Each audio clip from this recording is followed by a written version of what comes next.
Assalomu alaykum, hurmatli talabalar. Iqtisodiyot nazariyasi fanidan ikkinchi semestr 6 mavzusi iqtisodiyotning sikliligi va makroiqtisodiy beqarorlik mavzusi bo'yicha ma'ruza mashg'ulotlarini o'tkazamiz.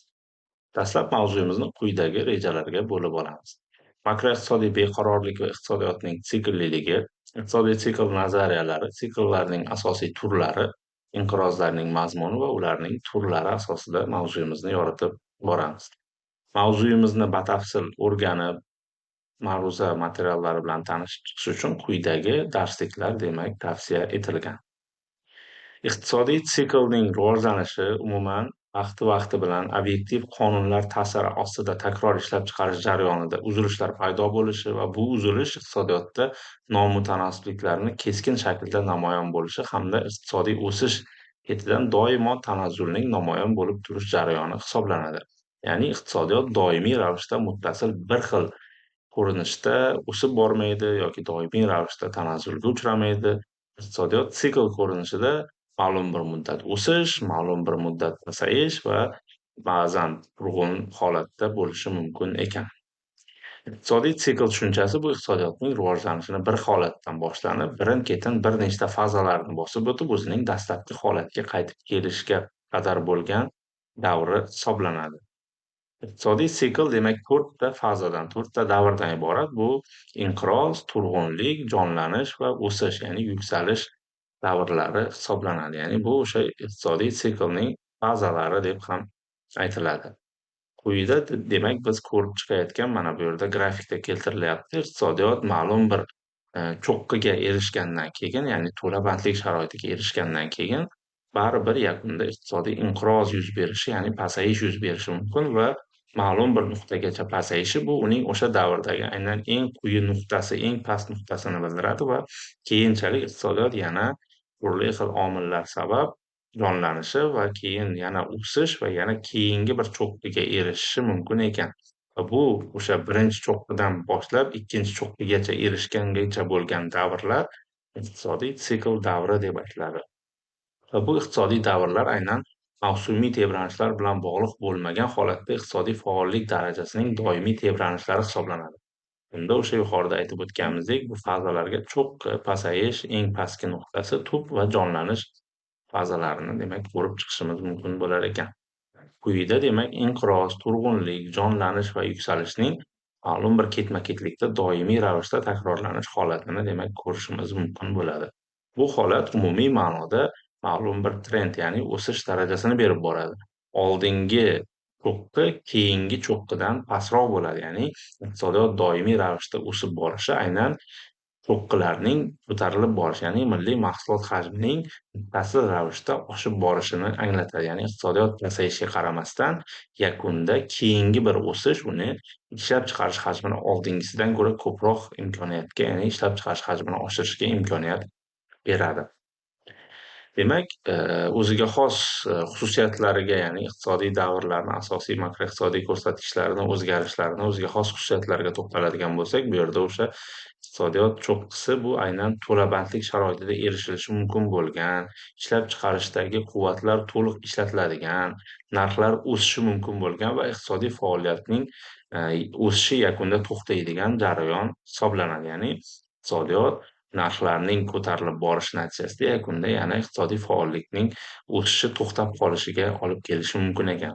Va buning natijasida iqtisodiy pasayish boshlanadi va pasayish bu bandlik darajasining pasayib ketishiga, ishlab chiqarish darajasining pasayishiga va bu holatda narxlar o'zgarmasligi va faqatgina ishlab chiqarishning kuchli pasayishi narxlarni ham pasayishtirishi mumkinligini ko'rsatadi va iqtisodiy faollikning pasayishi holati aynan pasayish davrida yuz beradi va keyinchalik davlatning iqtisodiyotga aralashuvi, yordami yoki bo'lmasa turli xil tashqi yoki ichki omillarning hisobiga iqtisodiyot o'zini o'zi qayta oyoqqa turg'izishi uchun bu o'sha eng pastki nuqtadan eng pastki nuqtaga tushgandan keyin bo'ladi. Bu eng pastki nuqtasida bu bandlik darajasi eng past nuqtagacha yetib boradi. Ya'ni bu yerda ish bilan bandlik darajasi past, ishsizlik darajasi juda yuqori bo'ladi. Ishlab chiqarish darajasi eng past nuqtagacha tushib ketadi. Narxlar pasayishi mumkin, lekin stagflatsiya sharoitida bular narx o'sish holatlari ham bo'lishi mumkin. Iqtisodiy faollik darajasi ham eng past nuqtagacha tushib ketadi. Eng past nuqtaga tushgandan keyin iqtisodiyot yuqorida aytib o'tganimizdek turli xil omillar hisobiga yana qaytadan jonlanishi mumkin, ya'ni ko'tarilishi.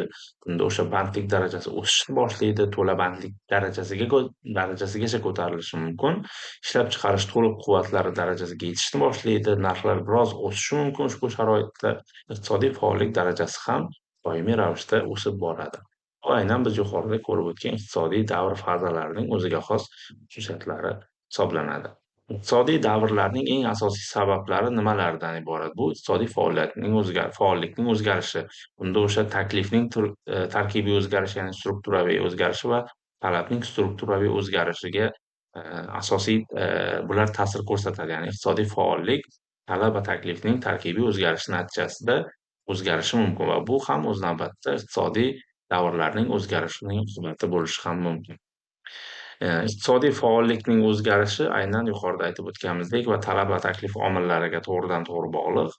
Narxdan tashqari, narxga bog'liq ravishda emas, narxdan tashqari omillar sabab talabning yoki taklifning tarkibiy o'zgarishi aynan taklifning o'sishiga olib kelsa, bu strukturaviy o'zgarish, yalpi taklif egri chizig'ini IS0 dan IS1 gacha siljitadi va bu o'z navbatida narxlar darajasining va ishlab chiqarish narxlar darajasining oshib ketishi va ishlab chiqarish hajmining pasayishiga olib kelishi mumkin. IS0 dan IS2 ga siljiganda, IS0 dan IS1 ga siljiganda bo'lsa, teskarisi narxlar darajasining pasayishi va ishlab chiqarish hajmining oshishiga olib kelishi mumkin. Va o'z navbatida bu narxlarning oshishi, ishlab chiqarishning pasayishi yoki teskarisi narxlarning pasayib, ishlab chiqarishning oshishi o'z navbatida iqtisodiyotning oshishiga yoki iqtisodiy faollikning oshishiga yoki pasayishiga ta'sir qiladi. Xuddi shunday yalpi talabning ham tarkibiy o'zgarishlari AD egri chizig'ini AD0 dan AD1 ga siljitishi mumkin. Bunda o'sha narxlar darajasi va ishlab chiqarish hajmi birgalikda o'sib ketadi. Talabning kamayishi bo'lsa, AD0 dan AD2 ga siljishi o'z navbatida narxlar darajasining pasayishi va ishlab chiqarish hajmining kamayishiga olib kelishi mumkin ekan. Bu ham o'z navbatida iqtisodiy faollikka to'g'ridan-to'g'ri ta'sir ko'rsatishi mumkin. Endi iqtisodiy faollik o'zgarishining sabablari va oqibatlari mavjud. Bunda o'sha asosiy ijtimoiy-iqtisodiy oqibatlar bunda ishsizlik darajasining oshib ketishi, ishlab chiqarish hajmining pasayib ketishi, ishlab chiqarishdan pasayib ketishi natijasida bu mamlakatdagi pul kredit tizimining muvozanatdan chiqishi va yakunda inflyatsiya darajasining ko'tarilib ketishi, aholi daromadlarining demak kamayib ketishi yoki ularning daromadlari yetarli miqdorda iste'molni qoplay olmaslik holatlariga olib kelishi mumkin. Yoki aksincha iqtisodiy faollikning oshib ketishi aynan ishsizlikni qisqarishiga, ishlab chiqarish hajmining oshishiga, inflyatsiyani pasayishi va aholi daromadlarining ham oshishiga olib kelishi mumkin ekan.